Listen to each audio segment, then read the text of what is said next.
Hello and welcome to the Warp Shelf. I'm Frank Duran. I'm Deshaun Vasquez. And how sweet is that new intro? Like that new animated intro is pretty sick. Check it out. Guys, welcome.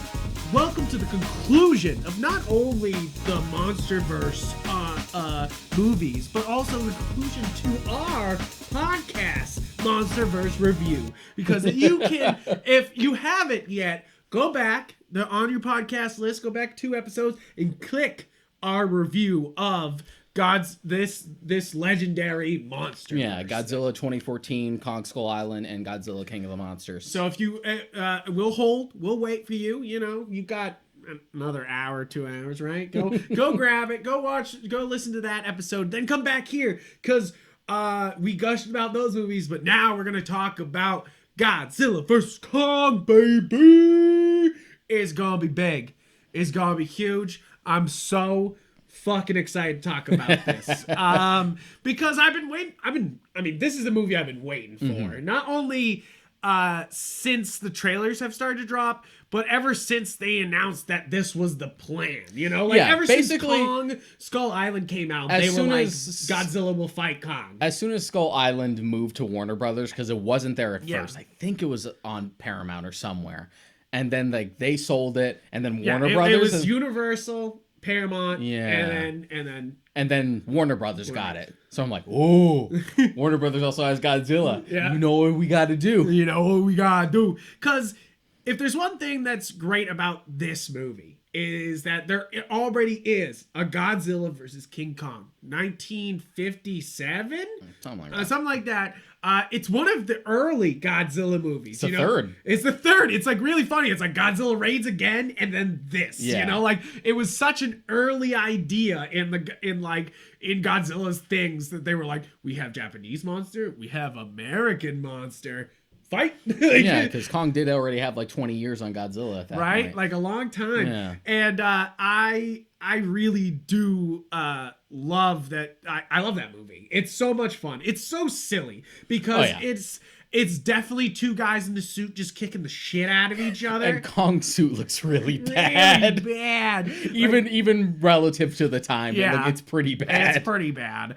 But it is a fun movie. It has some of my favorite laugh out loud old Godzilla moments, like King Kong shoving a tree into his throat, and Godzilla going like this, you know. I think there's a moment where Godzilla destroys a helicopter or something, or charges up. He catches Kong off guard, and there's this shot of Kong just and just blinking rapidly, like in shock, and it cracks me up every time. It's so ridiculous, and I think. One of my favorite things, of course, in that movie is the Godzilla drop kick from across the room. He drops on his tail and flings across the battlefield, feet first. I thought that was... And hits Kong. I thought that was the one with Jet Jaguar where he did the flying kick. No, he does it several. I remember. I'm pretty sure he does that. Times, but I'm sure he does it in Kong. But I think that's Godzilla versus Megalon where he does that, because that's the one with Jet Jaguar, right? Yes. Because I remember specifically the reason he does it is because Jet Jaguar is holding the monster still. Yeah. Oh, yeah. You're right. Sorry, I am confusing. They are close in number, but it helps that leading up to King of the Monsters, I went through all of them, so it's still relatively fresh. Cool. Sorry about that. And leading up to this, I actually went through all the King Kong films.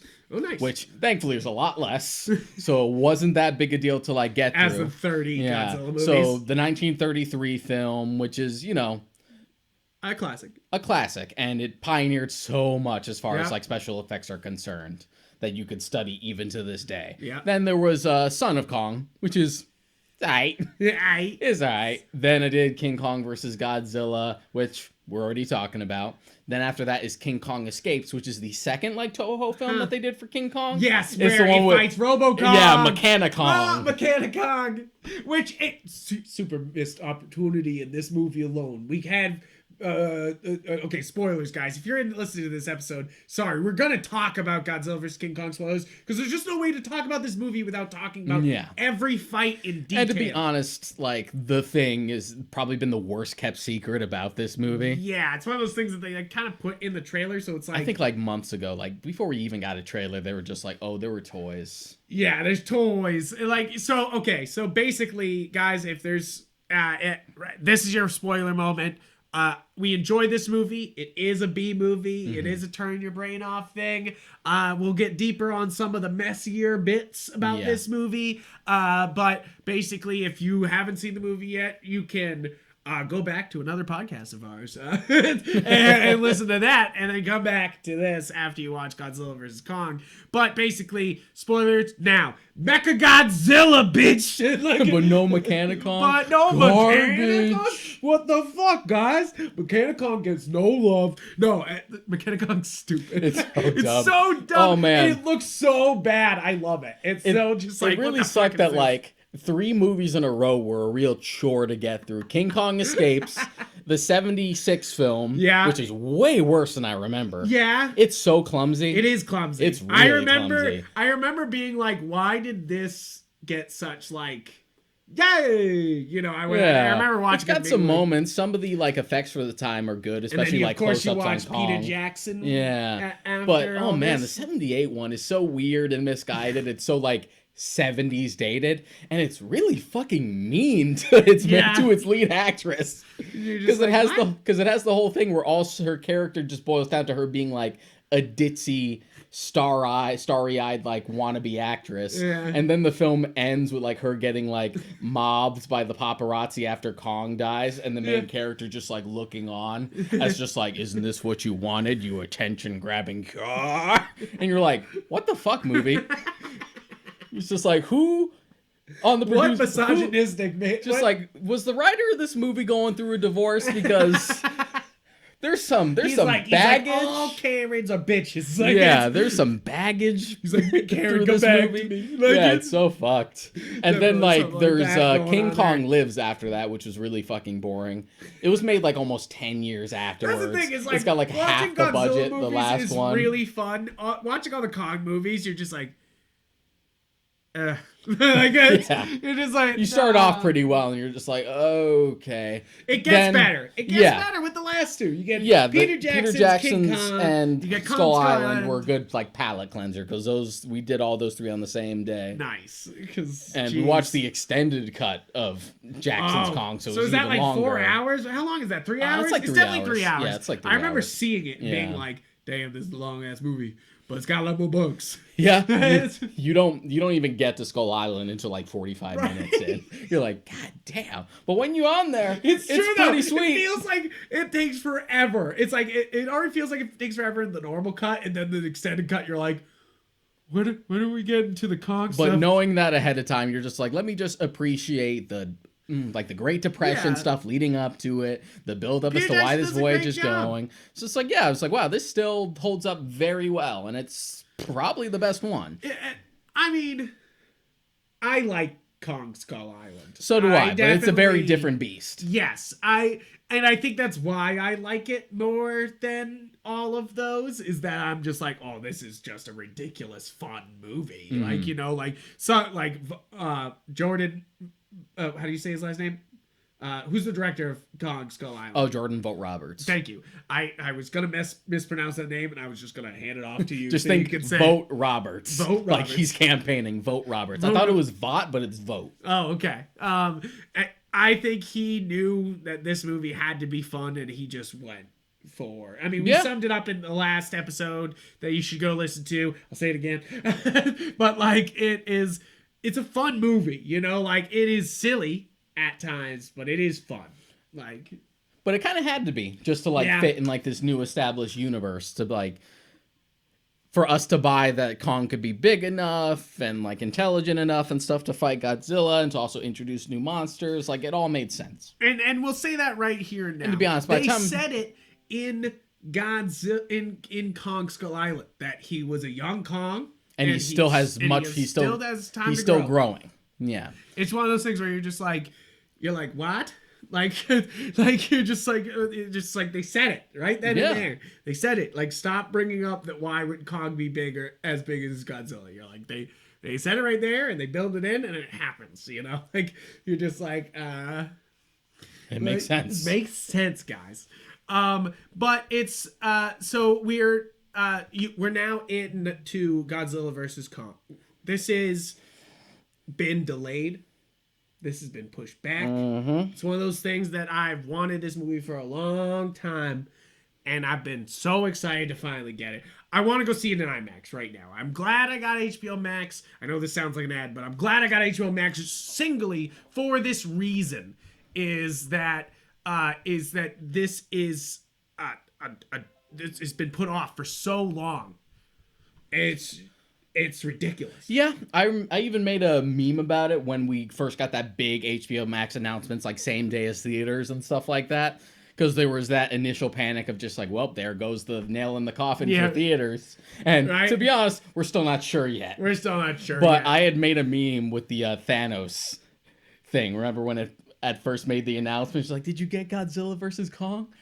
Yes. What did it cost? Everything. And I just put a bunch of brand logos for different theater chains.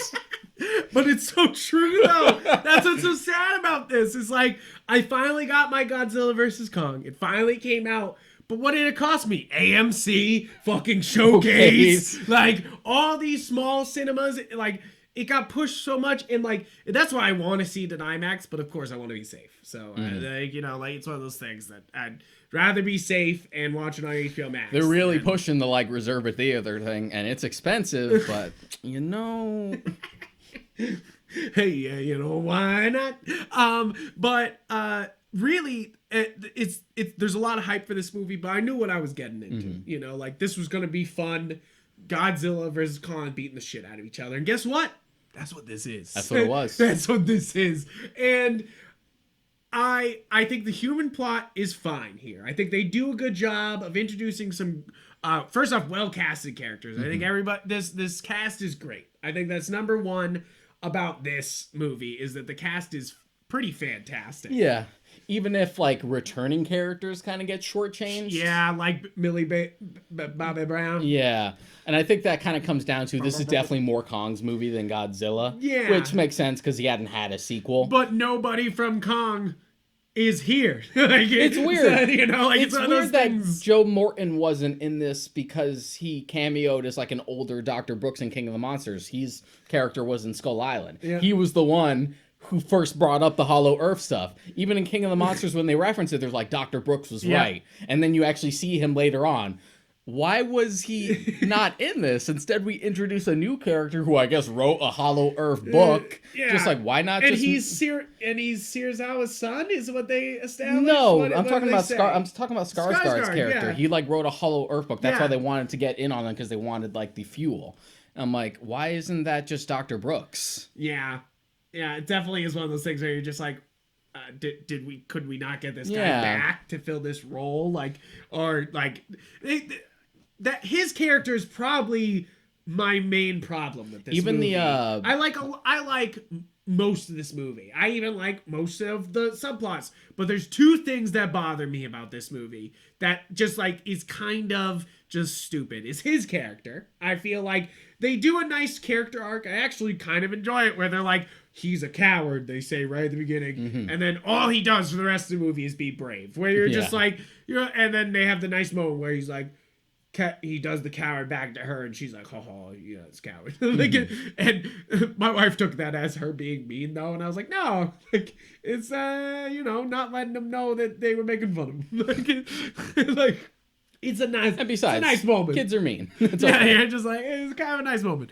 but like, it's one of those things where I feel like he comes out of nowhere, and you could have built somebody into the universe. Especially someone who's already established. The villain, the Apex guys and all them are also new, like, and Monarch for some reason gets side-benched. Yeah, why wasn't Monarch gets like the spotlight for two movies, for Godzilla and Godzilla King of the Monsters.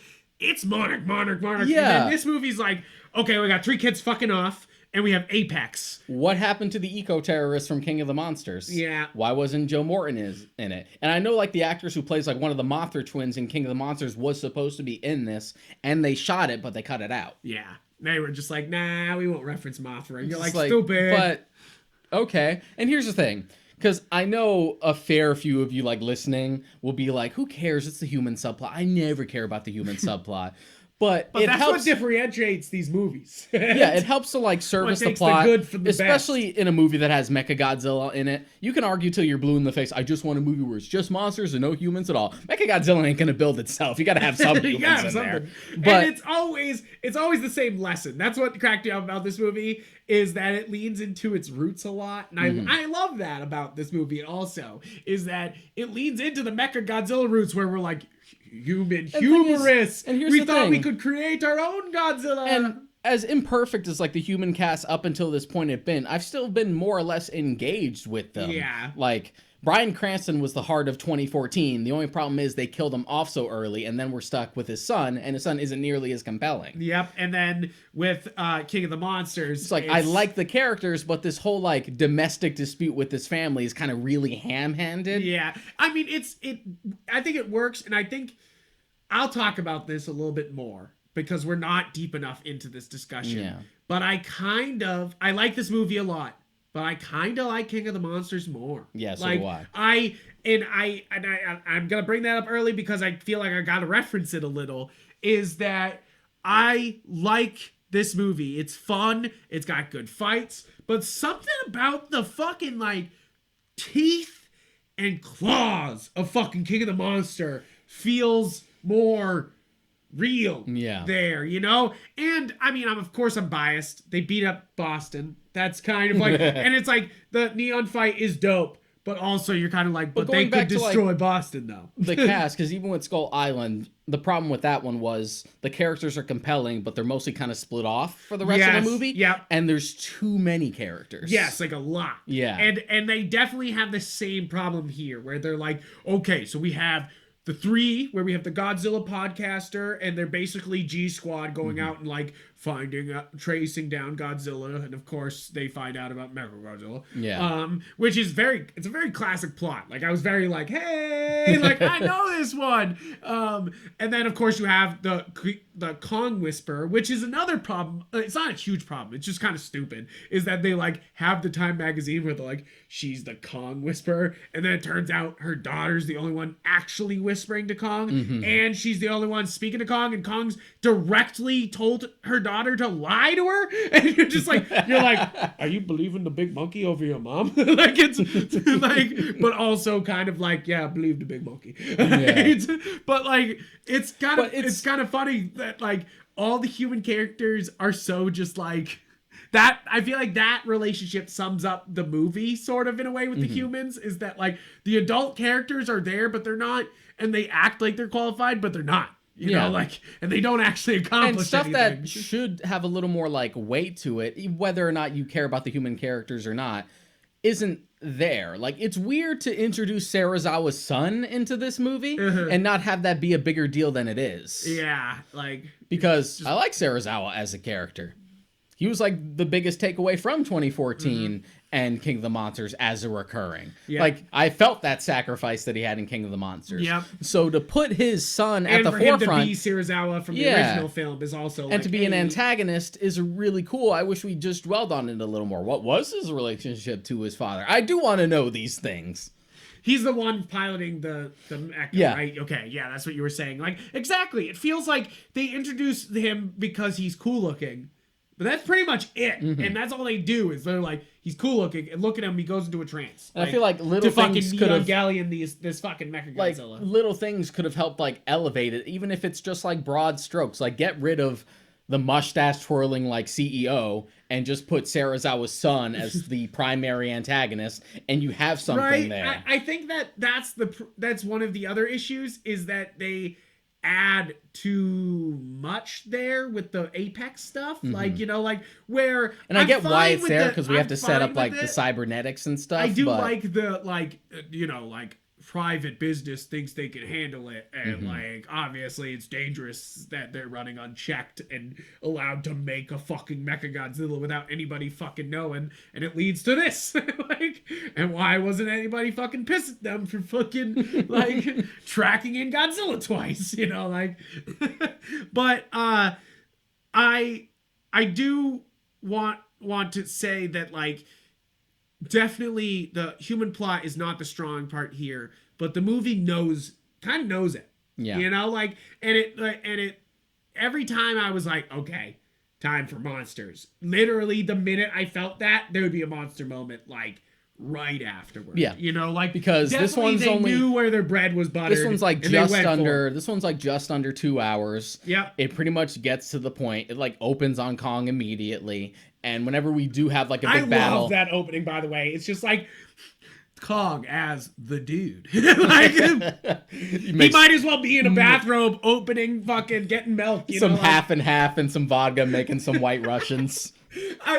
Seriously, that's what they're like implying there. But I kind of love that moment because, and then you have the moment where you're like, yeah, he's on Skull Island, and then he does like the Truman Show, like just like get me out of this Truman Show. Get me out of this simulation. He's like, ah, and I love that they keep building that up. That he just keeps stripping fucking trees and whipping them into the ceiling, and you're just like, just sick of this shit. You're like, ah, damn, bro. But yeah, it's just one of those things where it just doesn't. It's nice that it's brisk and it's refreshing and it knows what to focus on for the most part. And I like that once we get to the big set pieces, it doesn't really cut back to the humans all too much. And I like the daughter villain, like, you know, like, because I think that the mustache twirling main guy is so like over the top and just like it's definitely like a Max Lord part, but not done as well as Pedro Pascal could do. And which right there shows why Pedro Pascal is so good, is that he basically played that same fucking character, and I didn't sit there going you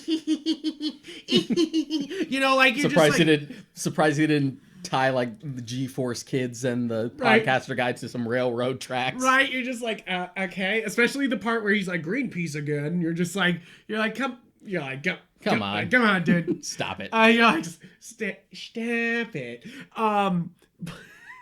But like the Donner's a great character just because she's kind of like the guy from Ghostbusters, the redhead that were like, yes, sir, it's true. That man has no dick. Like that character, because he's just there as she's just there as a bureaucratic like asshole, you know, like, and as much as like that's the only purpose she serves, you kind of have to like respect like that kind of villain, you know, in a way. I feel like in these stories you're like, yeah, sure, you know, like somebody who's just there to fucking do the thing and get the fuck out, you know, like, and you know, it's very Atlantis, and it's then very eventually, and then ulterior motives. Oh no, oh shit.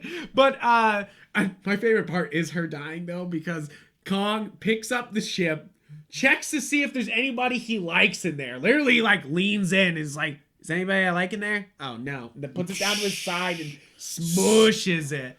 You're just like, bye. Jesus Christ. Had it coming. There's a lot of direct, like, I joked about in a previous episode about how one of my favorite Godzilla kills is the guy who's like, I know you, Godzilla, like, you are friend to the children. And then he just gets blasted. It's just like, nah, that was the other guy. And yeah, exactly. And like, but there's a lot of direct kills by all these monsters in this movie. Like Godzilla directly wrecks a lot of people, and Kong swishes those people. Mechagodzilla kills the mustache twirling guy. Oh, like, this one doesn't even like remotely care about the casualties this time. No, both 2014 and King of the Monsters like played a little loose with it, but there was still a little bit like, we got to evacuate these people. Oh no, these people didn't get evacuated in time. But here it's just like, fuck up. Yeah. They have the one scene where Hong Kong starts to evacuate before Godzilla gets there, and that's it. The rest of them, they're just like, they weren't prepared. You know, like, which it's classic. You got to do the Wrong classic place. everyone evacuating in a Godzilla wrong place, movie. wrong time. Sorry, bro. Yeah, we talked about it when we were rewatching a little bit of it today. How like Kong, when he leaps across the ships, is just ruining those guys, and you're All just those- like, damn. All those military dudes who were on the other boats who were just like, we're good. Kong's on that one. We don't have to worry about it. If he breaks out, it's not like he's gonna come over here. Yeah, right. We're and fine. then just We're fucking fine. hops on them, just like, oh damn, okay. Sinks the ship completely. You're like, Yeah. no one's making out of that one. You're just like, no. No. And then they battle on the aircraft, and you're just like, I said it then, and I said it in my first watch. Just like, that's probably like $6 billion of my tax dollars, just Gone. sinking. It's You for know, a just good like- cause. Kong needed to fight. Yeah, they need. I mean, of course, it's for a good cause. It had to be literally a Smash Brothers stage where they were like, oh. 3, 2, 1, fight! You know, like it definitely like that's exactly what that is. So You want to let's get piss off Smash players? Make a stage that tilts. right and dunks you into like lava or Yeah. water. Okay, so we talked about the humans, how it's kind of lackluster. It's like obviously that's not why you're there, but kind of they don't even lean into what their basis is, and I think that's why it feels so. As fans of the MonsterVerse, you're kind of like, well, why did they just kind of let that go? Yeah, humans You know, aren't like- necessarily the problem. You just need to make them compelling. It's Yeah. the same argument I have for the Transformers movies. Just like, look, humans being in the films aren't the problem. It's just Sam Witwicky is fucking insufferable. I mean the cast is good. I feel like Brian Tree Henry is I think it's fantastic. Tyree. Tyre. Tyree. Yeah, sorry. Is really good. I think Rebecca Hall is underutilized actress, as you were saying. Yeah, I was saying that while we earlier. were watching. Great actress. I think Millie Bobby Brown gets shafted. Oh, yeah. I think that's the problem. Especially since she was such a focal point in King of the Monsters. Yeah. And yeah, she wasn't necessarily That's not the point of this going movie. to lean towards her, especially since, look, they already had her movie. Kong didn't even get a sequel. Yeah. Let's focus on Kong a little more. But if you're gonna bring them back, use them for something. Right. And they just use him for like my other main problem is it. So I have the Alexander Skarsgård character. Nathan Lind is one of my main issues because it's just a boring white dude that they fit into this role. That I'm sure should've- he's got a complete arc, but it's still like Yeah, but it should have been Dr. Brooks. yeah, should be Dr. Brooks. And it's just like you like I just want Joe Morton to be in more movies where he has to deal with corrupt robots. yeah, right. You're just like Just keeps dealing with robots. He's in Terminator 2. He's in Justice League. Just always got to deal with some robots. I also love that the kid from Hunt of the Wilderpeace, Julian Dennison, is in this. I think he's great, and he's probably the best utilized character in this whole goddamn movie. And he saves everybody by fucking thinking of, which is my main problem, messing up a computer with liquor, and that somehow stalls Mechagodzilla for like 2 seconds. Just enough time for them to get a hit in. Which like sure, but you could have written something a little more tense. right? This is the character that's from Monarch that feels super underutilized. So you have of course Mark Russell, who gets shafted this movie from his roles from the past 2 Godzilla movies, and then you have Lance Reddick, who's first off I love him. Character actor wise, he's one of the best. And he's great in the other movies, and for some reason he has one line in this where he's just like, oh yeah, they're gonna fight, like something like that. Yeah, like it's not even it's anything. really odd. And it's just one of those things where, like, King of the Monsters, and people complain about the human interactions and that, does a much better job of making the human characters feel like they have a purpose. Yes. To the point where, like, none of this plot perpetuates itself without their involvement. Exactly. And yeah, exactly. They're walking around with the orca, and it feels like that's the point. I love that Ronnie Chang is in here. I think he's a great like he's super funny, and they just use him perfectly as a bit actor. And I think we have to say it. I love that they use a deaf actress for a deaf role. Yeah. And use actual sign language in a blockbuster movie. Like this is really cool. This is what representation matters. Like, like this is great. It's really cool. And I made the joke while we were watching it again, just like, oh, I'm sure they watched the Apes reboot and we're just like, write that down. Write that down.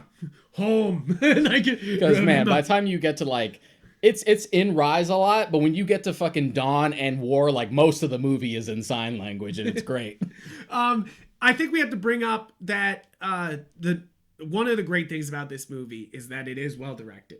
I do enjoy this movie for how well directed it is. I think Adam Wingard really shows what he can do here. Yeah, because up until this point, he was sort of like an unproven filmmaker for you. Yeah, because I haven't seen The Guest. Like, I've seen The Guest. The Guest is Blair good. Witch remake. I didn't care enough. And I've seen VHS. I haven't seen VHS 2, but, you know, like, so I've seen his work before, but it was one of those things that I was just kind of like, you know, like, I just didn't know why they chose this guy to helm this big tent pole. Which is interesting because super early in his career, and I had just saw this story like not too long after the movie had come out. I think it was Slash Film who reported on it, that Adam Wingard was originally tapped years ago before the project fell through to do a sequel to Jackson's King Kong.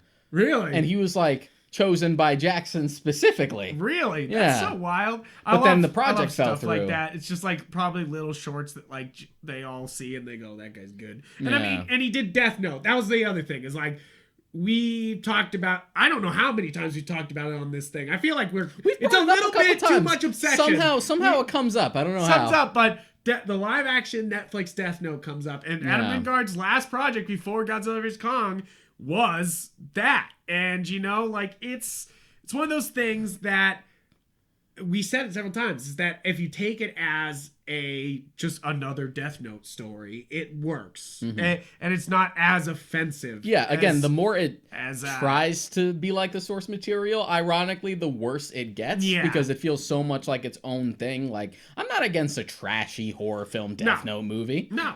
But they should have just leaned into just being, this is just another dude who gets the book, as opposed to it being light. It's light. Yeah, exactly. You could have done it like something that meant light or something like, you know, like. Yeah, or just like reference like what happened in Tokyo, that like this has been a thing in the past. Right. It's just like one of those things that keeps coming up. But that movie was big, bombastic, stylistic. Like, and that's definitely what happens here, is that all the fights here are such great set pieces, you know, like every fight in this entire movie between Godzilla and Kong, or Kong versus the wing lizards. I don't know what you want to call them. I'm sure they have an official name somewhere. Yeah, but it's not a Toho monster. That's for fucking sure. I did love that they basically show Anguirus when they're flying through, but it's like not him. It's not, but really. It's definitely like close to his species, you know. It's like close-ish. It's close-ish. It made me happy, you know. Like, it's definitely it. Because I mean, they definitely wouldn't be. Hey. They definitely wouldn't be allowed to. No, that's why they snuck in the Anguirus skeleton in King of the Monsters. Just like they weren't allowed to. But you know, you put a skeleton that looks like it and just don't say nothing. Nobody. And Michael Dougherty's just like, look at that skeleton. It might look familiar. I'm not going to say who it is because I'm not legally allowed to, but might look familiar to you. Yeah, and it's a monster close to him, because it definitely made me be like, was that Anguirus? Like I was like, hey. Yeah. But speaking of rights, I wonder if they weren't allowed to have Godzilla's like theme in this. Because the theme that they use for him, it sounds like the familiar initial, like dun, dun, dun, dun. But I've also heard the track by itself, and it's a little off. It is. It sounds like exact. It's very legally safe, and it feels like it's like one of those joke videos where you have like a theme, but it never starts. Yeah. It feels like one of those. Like you have the initial dun, dun, dun, but it never fully moves into. I do like the soundtrack here, though. It never like moves into that. Yeah, it doesn't do the classic theme. Yeah, but it definitely is doing the Godzilla legendary theme with like the fucking violins. Yeah, you know, like they can use that. But I think the soundtrack's actually really good. It's here. really good. I think it's really good. It is another one of those like things the where synths. I really like the synths. I think there's, especially the Dion fight, is just full of like. We talked about this on the last episode, but like Junkie XL, aka Tom Holkenberg, was like Hans Zimmer's protege, and he's really been making a name for himself. Check out the Justice League episode. Like even though he wasn't wholly credited on it, he did collaborate with Hans Zimmer on Dark Knight Rises. Then he was credited as the co-composer for BVS. He also did Mad Max Fury Road. Then he did this. Now he's in Zack Snyder's Justice League. Like he's Put some respect. Yeah. And I think he does a great job here. Even if he doesn't have the dun dun dun dun dun dun dun dun dun dun dun dun dun, which isn't his fault. It's not his fault, and he does a good job here, and I think the synths are good. It might not be as iconic as probably his Justice League soundtrack will be in the long run. Like, if we're talking about a soundtrack that will probably last longer, it will be probably his, and you have to compare them because they came out in the same fucking 2 weeks. But like Justice League, I think will last a little or his longer. earlier stuff like Mad Max. Yes, because hell, the Mad Max soundtrack was so good. The Lego Batman movie basically ripped it off.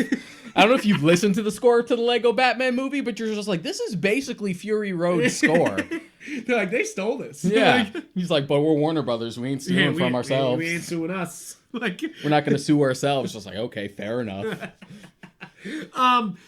Okay, so soundtrack great, cast great, but human plot and kind of plot in general, who cares? Yeah. Really, the real plot of this is water fight, Godzilla vs. King Kong, water fight. Then Kong goes to the Hollow Earth. He finds he finds his fucking weapon. He basically is like, here's your master sword. but basically they're like, here's a dorsal fin of Godzilla so you can fuck up Godzilla. And he's like, Godzilla's like, what the fuck? He just brought in the 3 skull crawler heads that he killed from Skull Island as like the stones to open up the temple. What's up the fucking Triforce? It's basically that though. It's very video gamey. That should have been the thing that aged him up. He picks up the axe and it just time skips 7 years. Yes, just do Ocarina of Time with King Kong. Yeah. But it is. It's very video gamey. It's very just like, oh, he finally reached the Hollow Earth, and now he gets his weapon, and then Godzilla immediately is like, I sense something down there, and he shoots the atomic breath through the layers of the earth all the way down. Didn't even need a wormhole. Don't think about that. That probably would have collapsed an entire city into a fucking hole. Don't think that went through a bunch of tectonic plates. Don't think about any of that shit. But they were in Hong Kong and they were in Antarctica before they went through the Hollow Earth. So they're in the middle of the planet. Yeah, they needed an easy way for it to be like, okay, let's get Kong up to Hong Kong easily. I do forgive the whole thing though, because Godzilla looks down the hole, yells, and Kong looks up the hole and he's like, I'm coming, bitch! Like, I'm coming! And then it starts the best fight in the movie. Hands down, probably the best fight in this entire series. As much as I love Godzilla King of the Monsters, and I love the Boston fight, it's great. But if we're talking about just like absolute hype, style, and actually really good graphics. Like, there's some moments in this movie where Kong, Godzilla have like off moments, and you're kind of like, it didn't look so good. I feel like in certain ways, even though the CG is impressive throughout all 4 of these movies, I feel like in a certain way we get, and this may be because these keep making less money, so there's less money thrown at it, that it gets like a bit worse every time. Because if you look back at 2014, this is good, though. It's still good. I think Kong looks really good. But like 2014, especially having rewatched them recently, probably still looks the best out of these as far as sheer just like technical fidelity. And King of the Monsters didn't look as good, but they made up for it with other things. And this also has like that problem where it's just like, it's good most of the time, but then you have those off moments. It's almost the second shot of the movie where Kong's moving through the water, walking, and he scratches his butt. The water looks bad. Yeah. And I didn't bring it up I meant to bring it up in Scott. I feel like WB's having a problem with water recently because that water didn't look good. And then Zack Snyder's Justice League, they have Jesse Eisenberg's Lex Luthor in the water looking at Steppenwolf, which was already a shot in BVS, but for some reason they reshot it for this. And it looks bad. He doesn't look like he's in the water. He's like, I've seen the shot, like somebody took a screenshot of it. He just looks like he's halved. Like they literally just took a feather tool and was like, we'll just fucking get rid of this bit right here and we're fine. It's fine.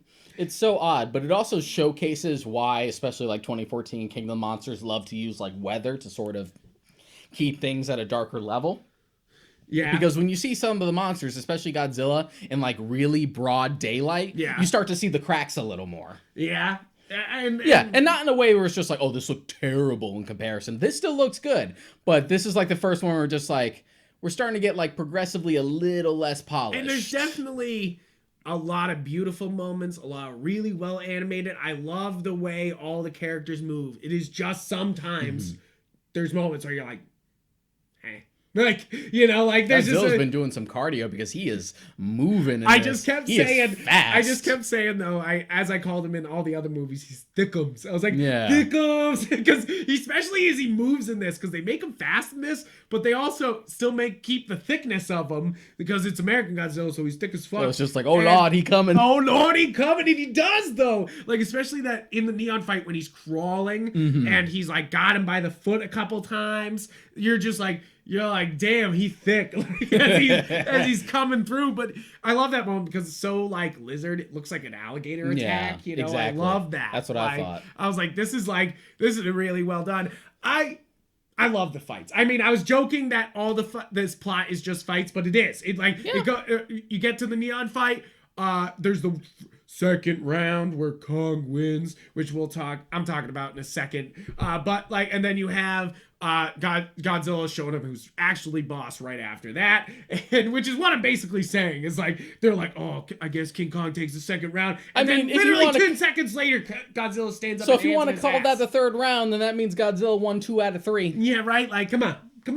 And then you, of course, you have Mechagodzilla versus Godzilla, and then Kong gets involved, and that's the end fight. And really, the reason I joke about that is because every piece is so well put together, well thought out, well animated. I love the way everyone's moving. We said it in the MonsterVerse episode, but I think they really nail it here. First off, the mocap on Kong is great. I feel like they're doing a great job of like keeping him human-ish enough that everybody who's watching it will cheer for Kong because he's just human. That's pretty much what everyone is doing. It's funny though. Everyone I know, like my wife was asking me several times during the movie. They're like, she goes, "Are you rooting for Godzilla?" And I'm like, "Of course I'm rooting for Godzilla." And she was like, "But he bad guy right now," and I'm like, "Nah, Godzilla always friend." As if those things are mutually exclusive. Like you can't root for the bad guy to begin with. Villains are fun that way, and yeah, it's fun that Godzilla's a prick in this one. Yeah, and it's I love that they're like Godzilla's randomly killing people. You're like, what did he do last movie? like you know, like you're just like it's so weird. Like whatever, but you know, gotta be. I love that they like directly say like Godzilla. Yeah, it's just funny. It's just funny how easy marks people are. It's just like, all you gotta do is put a monkey in there, give him a few sad faces, and you're like, oh, that's the one I'm rooting for. I'm just like, nah, man, the giant lizard that shoot blue beams out of its mouth, that's what I'm rooting for. Spicy breath! It's kind of like my reaction, and I said this before on the MonsterVerse one, about like when King of the Monsters was announced, and everyone was just like, Mothra. I'm like, fuck the butterfly, give me the golden dragon! Yeah, but Mothra. It's okay. I ended up really liking Mothra in that movie to the point where I was actually disappointed for once that she died. You're like, wait, Mothra took the L again. It's like, oh man, Mothra was finally cool for once and still died. Oh well. Well. I mean that's Mothra written all over. Even in her own movie, she's like, I still beat you, but I died somehow. And you're like, God damn it, Mothra, stop! You're so fragile. You glass cannon, basically. But I think the water fight is first off super cool. Of course, we already talked about it's a little ridiculous, but also like Godzilla kind of is a huge bully in that scene. And most of these scenes, I was rooting for him, but he's obviously the bully because he shows up while Kong's strapped to something and just fucks him up, like, and destroys everything. Yeah. And then the second time he shows up, it's literally him calling him out, like being like, "I'm gonna kick your ass, Kong." Like he's just like, "I'm gonna fucking wreck you." But I mean, and then he keeps going. That's the thing about. I think that's the reason why everyone's like, Godzilla's the bad guy is because the only time he backs down is when they're knocked out. Like, and that's when he's like, I'll leave you be. I talked about it when I was talking with you, is that if you watch all these movies, Godzilla doesn't kill anything that's from the planet unless it like directly really hurt him. Yeah, you know? Like, with the Mutos, just like those things like it's implied that those things helped like eliminate most of Godzilla's species. So he's just like, I got a bone to pick with you. It's like obviously he's got a direct problem with them. Especially with them like mating and breeding. Just like none of that. He doesn't kill Rodan and he doesn't kill Mothra, you know, even though he fights them. And it's like the only one he really doesn't like is somebody not from this planet, King Ghidorah, where he's like, you're an alien. And I'm gonna fucking kill you because you came to my planet. So it's the same thing with Kong. It's just like, I just got to come here and bust your chops. I got to tell you I got to just show you who's in charge. Yeah. Also, we said it several times, is that Godzilla in this movie is, and sort of in King of the Monsters, he's just Goku. He literally is just like, I'm censoring a power level over 9,000. Better go fucking find out what it is. Saving the world is just like a happy little bonus. But for the most part, it's just like, he wants to fight. I must fight someone worthy of me. It's true though. Godzilla literally in this movie is just going, I sense the ghost of King Ghidorah somewhere. I know that's weird, guys, but I swear I sense I think it's something. less that. It's definitely like the orca that's built into Mecha Godzilla. It's just like, but I kind of love fucking noise. I kind of love the idea of this ghost of King Ghidorah coming back from the dead to kill Godzilla because King Ghidorah got ripped in fucking half by Godzilla. Kind of like how Doomsday was basically Zod. Right? There's some weird parallels. There's some weird parallels with this series between this and the DCEU. Just like, it's kind of like poetry where it rhymes. And definitely there's like a few moments here where they're like King Kong Superman, like, you know, like, and Godzilla Batman. Like, I love that meme. Because again, I'll defend. Why'd you say that name? Why'd you say Mothra? I'll defend the Martha thing till I'm blue in the face, but I still love making fun of it. Yeah, I still like making fun of it. I loved the meme that came out before, where it's just like, you were never a king. You were never even a monster. Save Mothra. Why did you say that name? But I kind of like their, like, I beat you, give up kind of thing. And then he kind of like he makes him say uncle, basically. And like Godzilla's just like, say uncle, bitch. And then walks away when he gets his uncle from him. I think Godzilla got a pretty big head after King of the Monsters. I mean, you look at that closing shot of that film, you're just like, I am in charge. I'm the king. Bow down. The king. And that's I wonder where the fuck the other Titans are doing right now.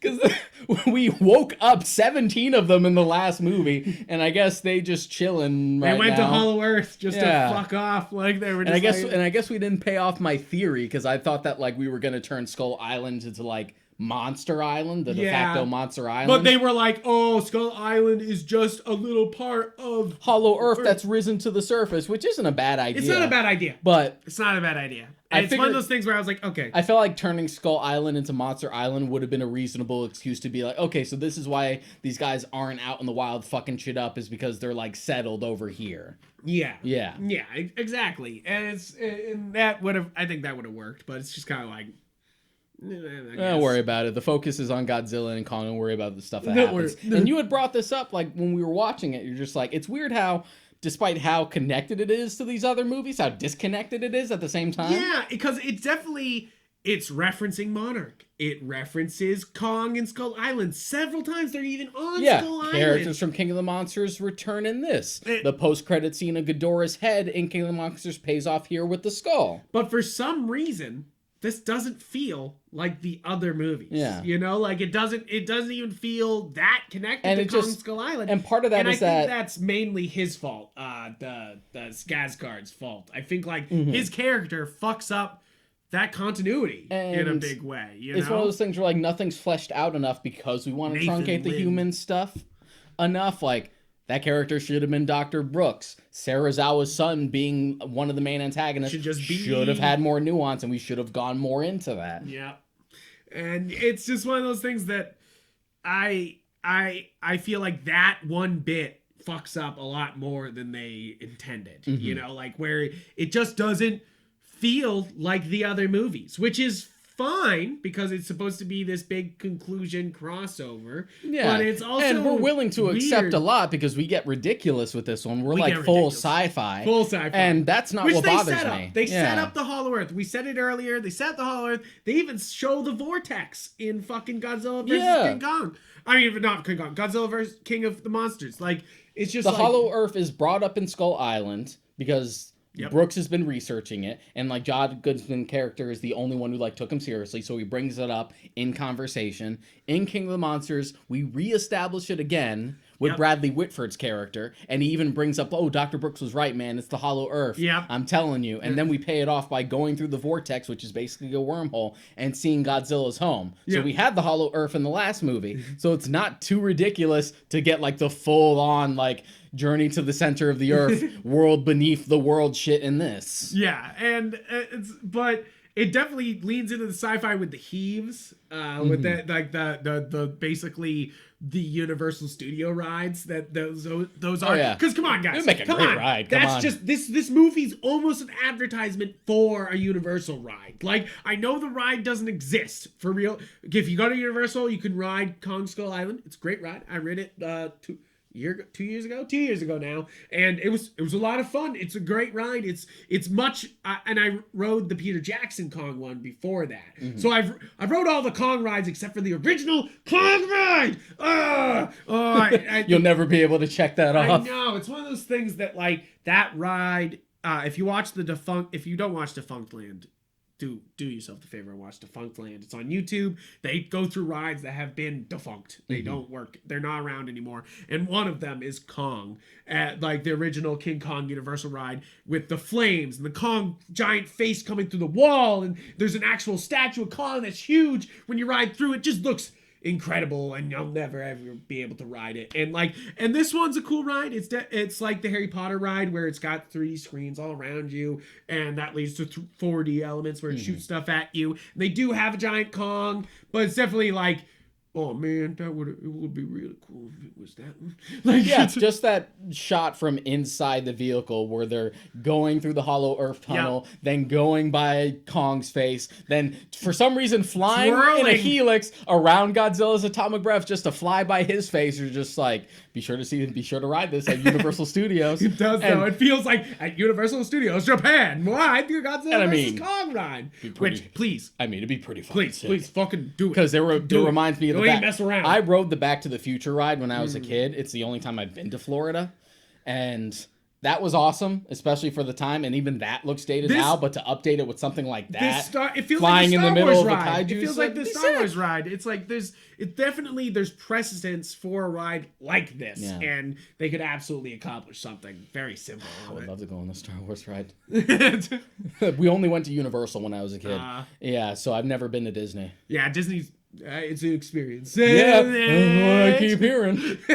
I'm sure I'll get to it, assuming the world doesn't burn. Fucking burn to the ground. But definitely, that's one of the funniest parts about the neon fight. Is it so just like, welcome to Universal Park, but you're sitting there going, I would pay money to ride. But that's sort of ride. like the highlight, in the same way that they try to make King of the Monsters and 2014 by extension, this huge epic where these are basically titans. The way we shoot Ghidorah, he's like a storm cloud, etc. They're like these Rodan gods. comes out of nowhere, They're like these gods. Here we're just like, well, we're not trying to be as like sophisticated like that. Yeah. We're not trying to make it as like messianic. Yeah. But we're still gonna have some cool shit, and that basically where the Neon City comes in. Just like, look at how cool this lighting is. And it looks great. It's kind of like that one set piece in Pacific Rim. Yes. Yeah. And I think he definitely takes some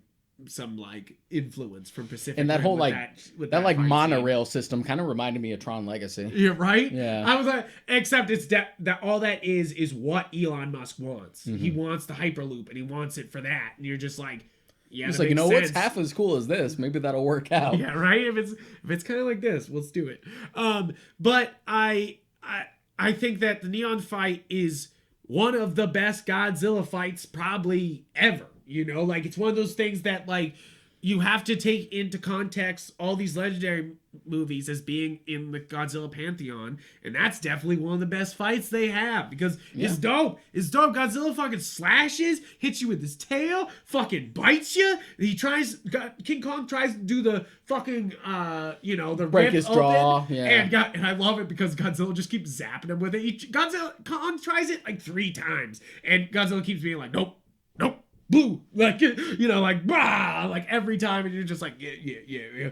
Like, and I think that this is the real standout from this movie. The final fight with Mechagodzilla, fucking awesome. I love it.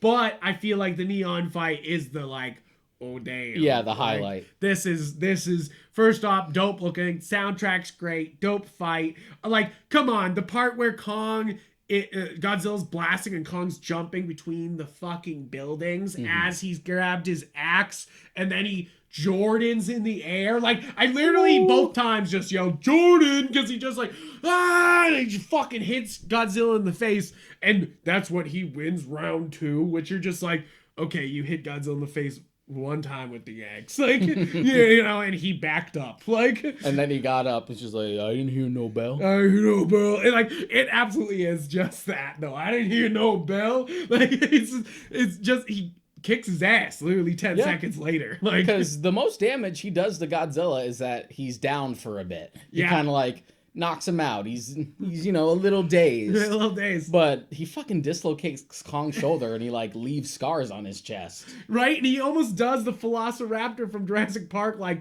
claw through the chest. I thought he was gonna do it. I thought that's what they were gonna do. To be honest, like, Mechagodzilla does more damage to Godzilla than Kong because did. we finally get battle damage Godzilla when we're fighting Mechagodzilla when he blasts him once. Like, we finally get like an actual like battle. Which is interesting because even like the oxygen destroyer and Ghidorah can't get through. Yeah, it didn't like leave marks like that. It's true. It's one of those things that like it kind of cracked me up that it did damage, because you're just like, what the fuck is that shit? Like, you're like, where'd you get the laser that was powerful enough to slice Godzilla? Where you been hiding it, bro? But like, let's just say you're lucky Mothra wasn't around to just power Godzilla up again, because this would be a very short fight. Very short fight.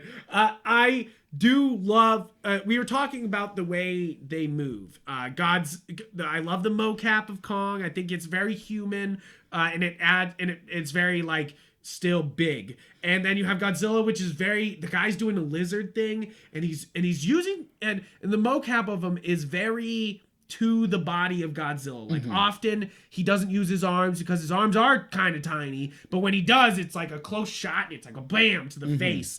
And there's definitely great times like him curling around Kong and trying to drag him under. Like, you're like, oh man, look at that lizard shit. It reminds you that like Godzilla is an aquatic creature. Right? I love that fight because King Kong is like, how could he win that fight? Like, you know, like, how? Godzilla's such a water monster. I love that moment also because you don't get many Godzilla water fights. I love the water fights in Final Wars because of course it's like that crazy captain guy being like in his submarine fighting Godzilla. You talking about the American one? Yeah. The one American in that entire cast is so ridiculous. And he's like basically wearing the M. Bison outfit. And you're just like, what the fuck? Like, Final Wars is wild. Final Wars is great. Like, but sorry, I got fucking caught up in fucking Final Wars. But the underwater fight is so good, and it just feels like he's outclassed. And then and they basically count round 2 is over because Kong gets one hit in, and then Godzilla fucks him up. And I'm gonna say it just as pure, just like us versus like Godzilla versus Kong, who better?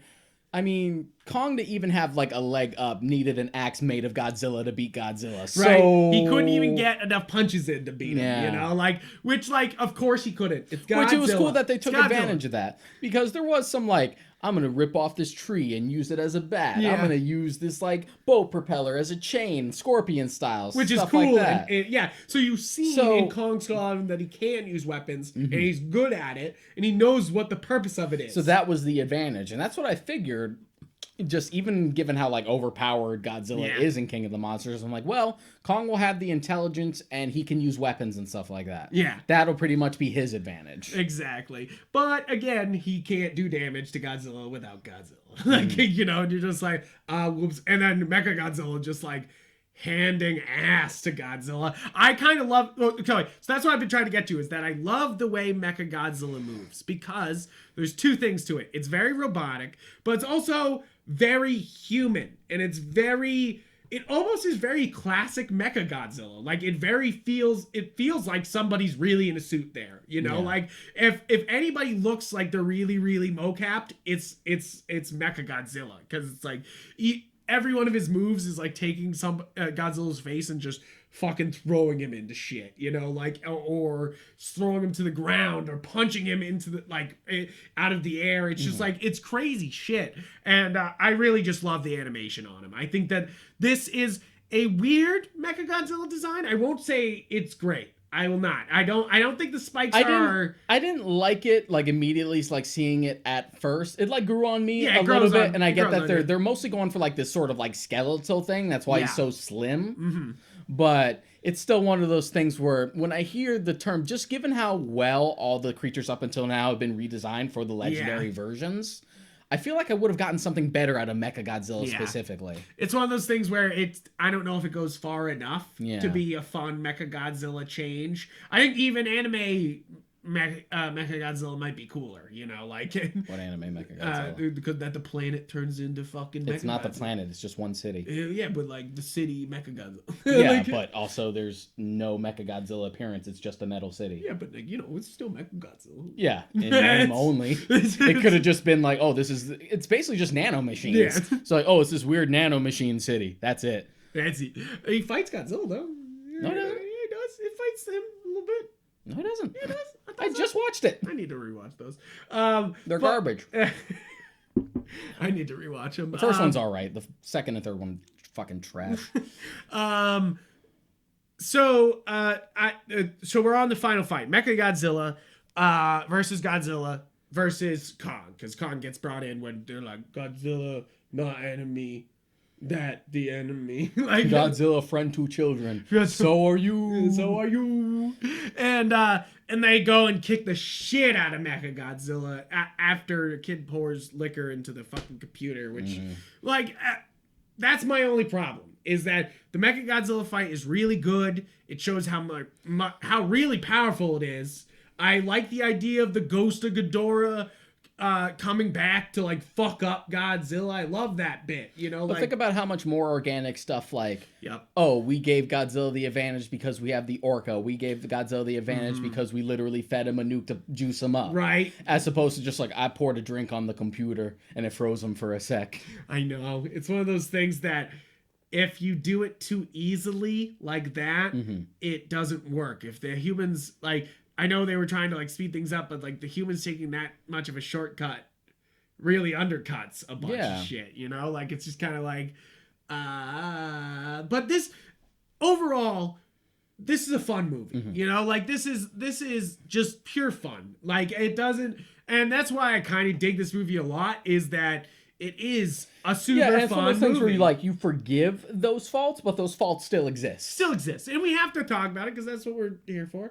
But it's like one of those things that this is fun. The fights are good. You've already rewatched it 3 times now, if you count the sort of rewatch we did earlier. So like 2.5. 2.5. Yeah. So it's like, and I've already watched it 1.5. It's like one of those things that like, this is a great rewatch. Almost more than King of the Monsters is a great rewatch. I love King of the Monsters. I think it's better than this. But it's just one of those things where like, it's a heavier movie, so you're less inclined to watch like, it. Whereas this is so like breezy to just jump into. Yeah, that's what I would say, is that this is very breezy. It's very just like, did you see the other movies? You didn't? Who cares? Like, like it definitely is like, who cares? You didn't see those other movies? You can pretty much jump into this one, which is sort of like the disappointing thing, because you feel like there should be more of a payoff for you sticking with these movies up until now, and there's really isn't, other than, you know, them clashing. Yeah, exactly. Which, I mean, that's the fun part. That's why you're here, and they do it up. Like, it is, the only thing is, the posters always said one will fall, and of course Kong fell 3 fucking times, but you know, that still doesn't mean none of them died. Yeah, no one said it was going to be a fight to the death, but if you want to get technical, Godzilla won the fight. Godzilla won the fight. But I figured they were going to, another fucking parallel to BVS, I figured it was going to be like, one of them's going to win, sort of like Batman technically won that fight. He just didn't go in for the kill. But then they got to work together to fight. Yeah. Like,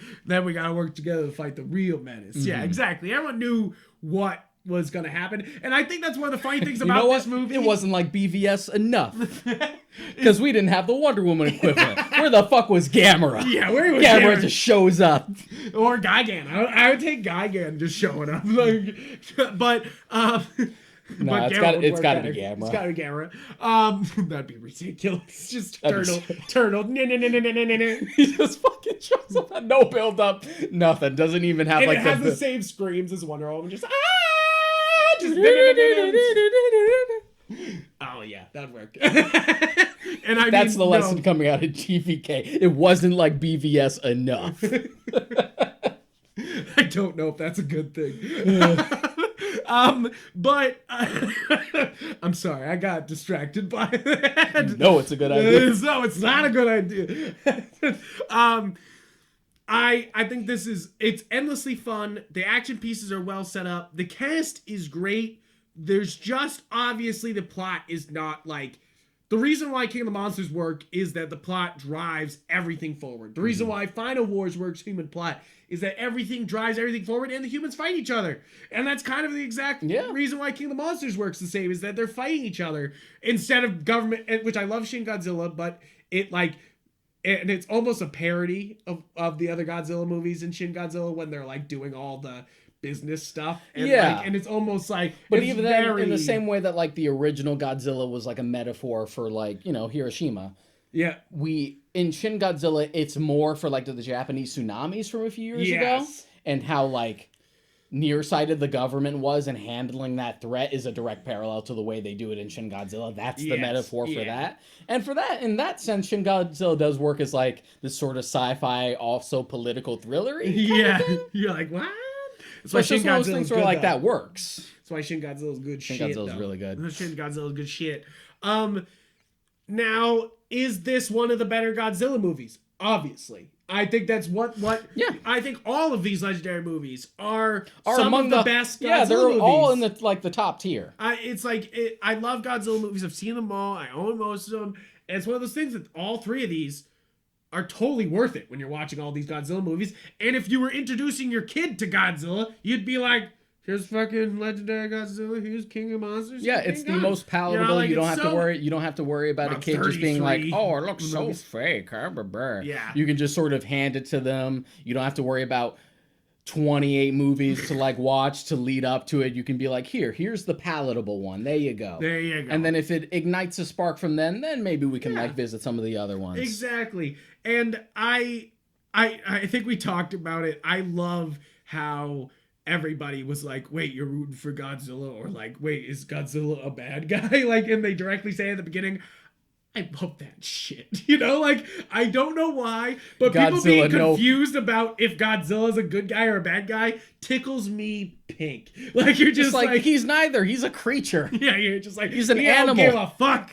You know what? Why Godzilla Batman, don't Superman give a fuck. Fighting? Aren't they friends? I thought they were friends.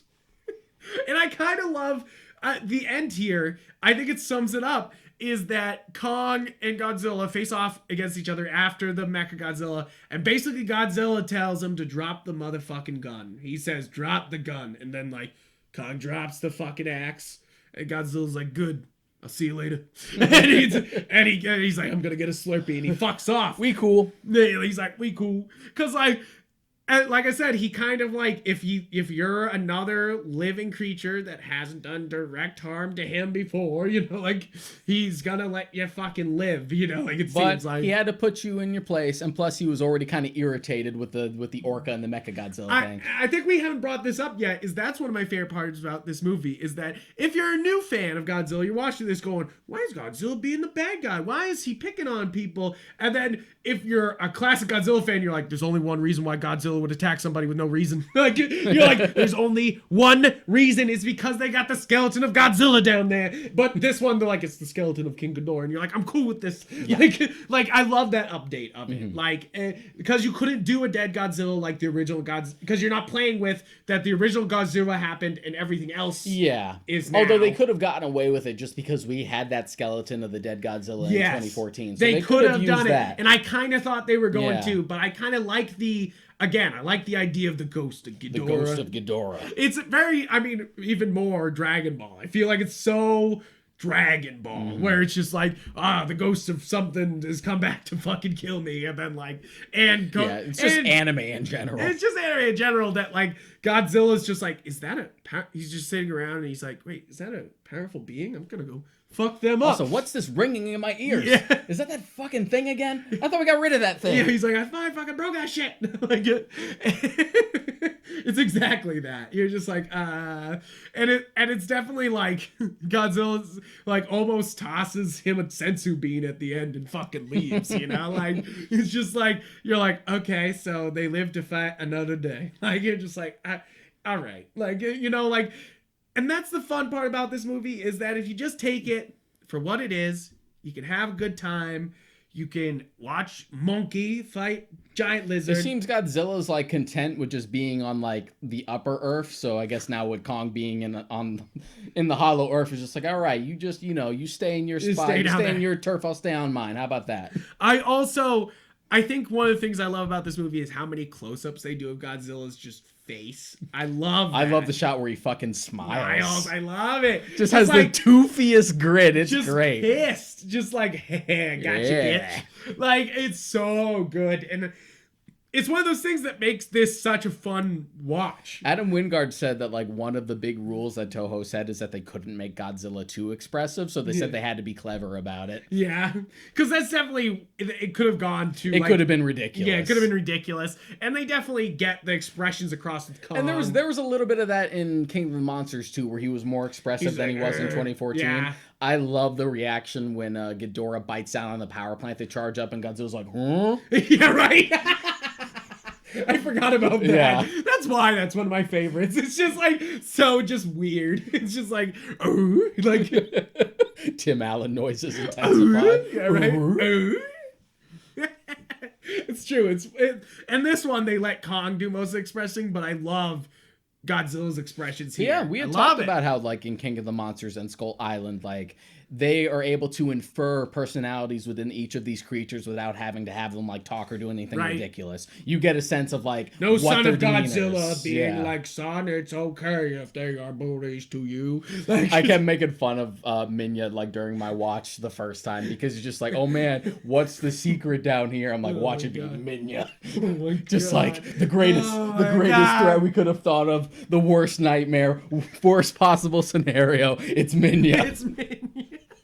What if Minya opened the temple for him? Like, you know, like they find the temple and Minya fucking comes out, opens the fucking temple. But he just straight up talks. Right? Like Godzilla's Godzilla. Revenge. Hello, King Kong. Godzilla thinks I need to fight my own battles, you know. Christ, no. Fucking kill me.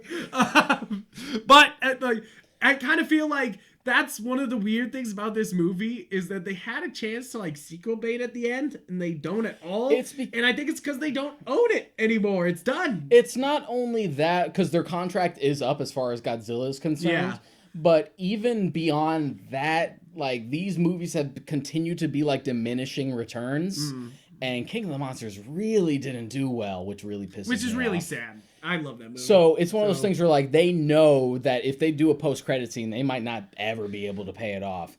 And that's a good segue to like what could the future of this series be if this does do well and they're able to like renew the contracts and stuff. I say you license more monsters from Toho. You know, like go ham. I said Gigan earlier, fucking Gigan. Michael Dougherty, fucking Biollante, fucking do it. Michael Dougherty said that if he was allowed to do another one, he would want to do Biollante. That'd be fucking awesome. I love Biollante. Think about the crazy things we could do with another Kong sequel where now he's like in the Hollow Earth as his new home. Right? Like we can just do whatever we want now. That's the spot where you don't even need Toho monsters at that point. Right? You can just make your own shit. Right. And it's funny because Netflix is the other party in all of this. You know, when you're talking about Godzilla and Kong, you know the other people that own Godzilla and Kong is Netflix. Yeah. It's really weird. Netflix owns, and it started coming out as of this recording last week. As of this recording, it was yesterday, but for when you're listening, it'll be last week.